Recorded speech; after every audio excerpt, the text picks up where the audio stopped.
Bortle here, back from the PPG Championship weekend, the online tournament. My goodness, for the online format, we have here finalist Alyse Davis, not new to the channel by the way. My goodness, playing Sky Strikers. How are you doing today?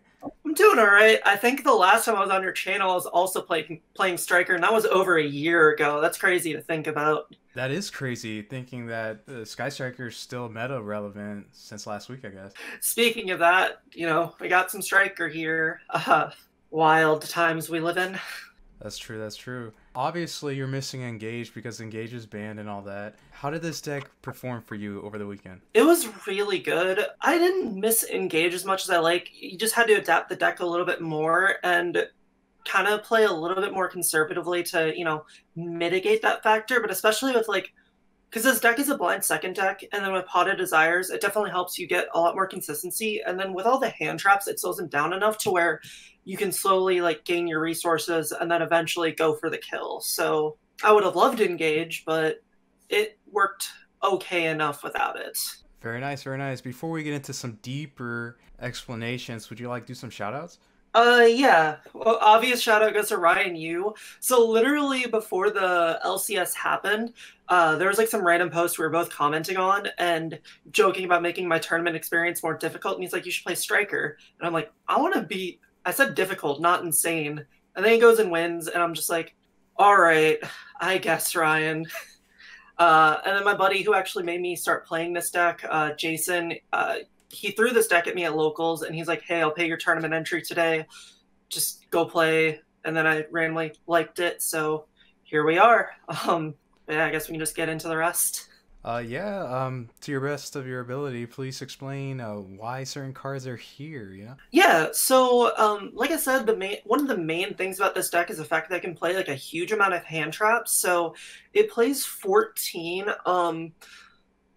Probably one of the most important ones is going to be Effect Veiler, just because it lets you get into your access code talker plays through Celine.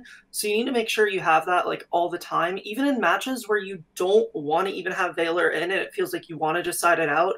I usually just keep in 3 copies because, quite honestly, I need the ability to kill them if I think they're going to gain too many resources, and I just have that opening. Mourner was kind of the worst, but it still is the next best hand trap. Was definitely necessary. As far as Striker lineup is concerned, there's only 2 rows just because it's really bad on its own. It has a lot of good applications. There was a match I lost this weekend just because I kind of forgot about Rose, because this is entering this tournament was the second time I've played Striker this format at all, so I wasn't used to the deck as much. And if I'd respected Rose more, it definitely would have been amazing, but you just don't want to see it in everyone your opening hands compared to RAYE.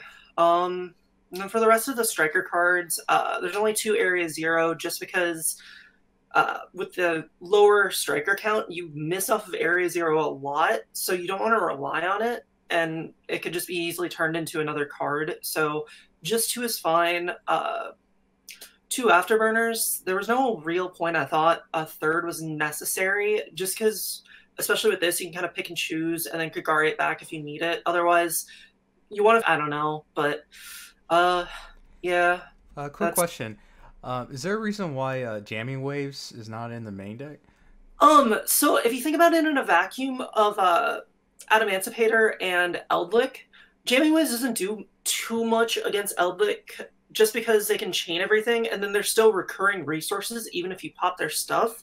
So it's just not ideal going into it. And then Adamancipator, you're not really hitting anything. So because Eldritch is a little bit more easy to mitigate, you want your deck a little bit more optimized to deal with the rock deck, which is why the only back removal in the main deck is Cosmic, just so we don't auto lose to rogue decks like Guru and Geist and that sort of stuff. But otherwise, you just want the rest of it optimized so you don't auto lose to combo, and Jamming Waves can just be a brick.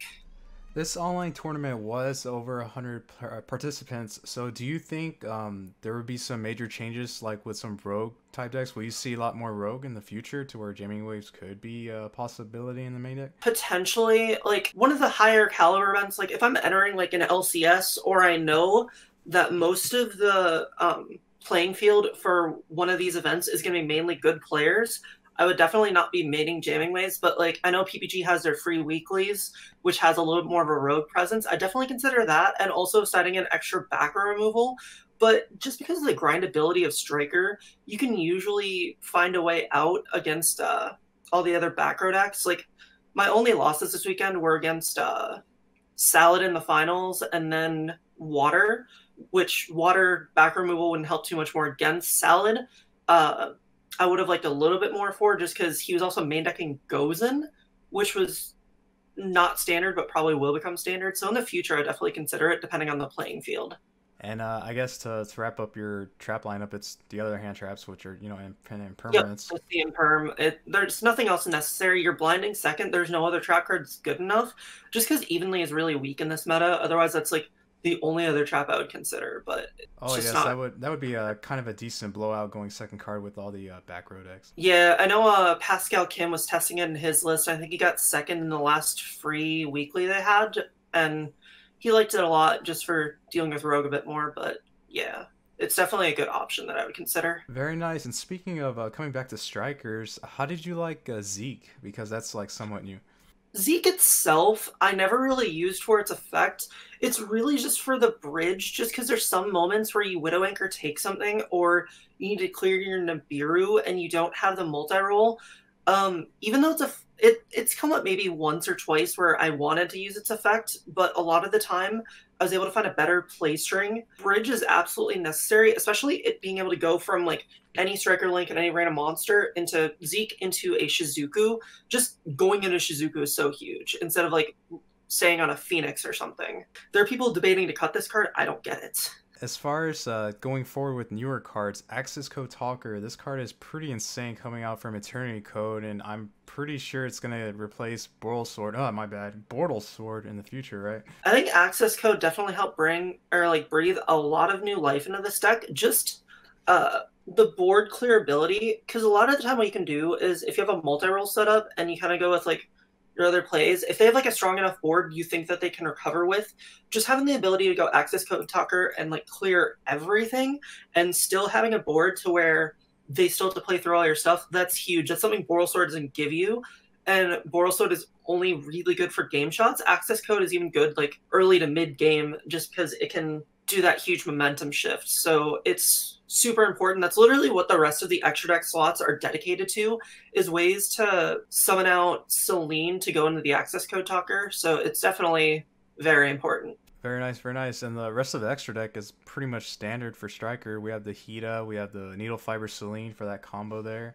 It's just Striker links and then ways to get an Access Code Talker. And as far as the side deck goes, what would you change from this? The only thing I would like consider right this second is maybe taking out the Crows.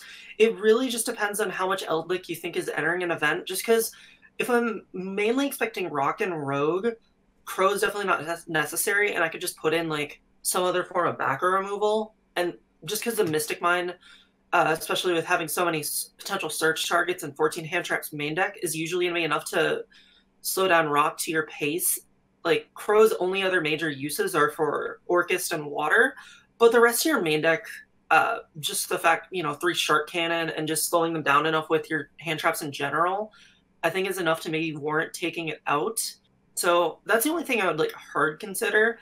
The only thing is maybe Judgment, but Judgment gives you such huge momentum swings against the rogue decks as well, even going second, just because no one's putting up like an insane board you can't immediately break, because you're both playing like really back and forth decks. So I think Judgment even going second is a really good choice. So probably Crow for back removal is all I can think of. Otherwise, like each card in the side deck has so many good uses. And one card that was able to dodge the ban list again, Mystic Mine, my goodness. I like the fact that strikers can always usually turn this card off whenever they want to and just go for like game from there, or just straight up control the game. How did this overall work for you with the set rotation and metaverse and stuff?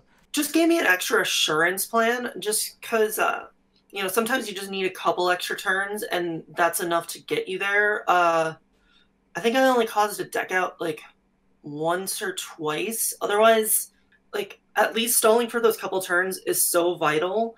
And I think there's other ways to do it too, but mine definitely does it the best way possible for this deck. It's insane, and I don't think there's a reason you shouldn't play it if you're playing Striker, honestly. That's true. That's true. And worst case scenario, it is a spell for your spell count. Right, and that's actually something I did a lot too, is like if I just needed extra spells, if I for some reason bricked with mine, you can just like set a mine and then set another mine and just get that little bit extra you need. So it has its purposes of also, being self-clearing and also like clearing out your area zeros if you think there's nothing left that's gonna, net you any advantage and whatnot. Very nice. Any final thoughts? I'm surprised this deck is so good. I kind of entered thinking that this was just going to be a little bit of a meme. I wanted a little break from just than I thought. The fact that Striker almost won 2 events in a row somehow, I think that's just insane. Yeah, I don't know. Ryan, you's a god. Oh yes, it is very very nice to see that this deck almost won again. So it's definitely not a meme. This deck's actually really nice, and you do have prior knowledge of using strikers, but without engage. It's very nice seeing this play. Crazy to think that without engage, Striker is just the deck it is right now. Well, on that note, I'd like to thank you for being back on the channel again. Yep, thanks for having me. And if you're not a part of Bortle Nation, sub for Bortle. It's that easy and it's free. Oh god, yes. Until next time, Bortle Nation, Bortle out.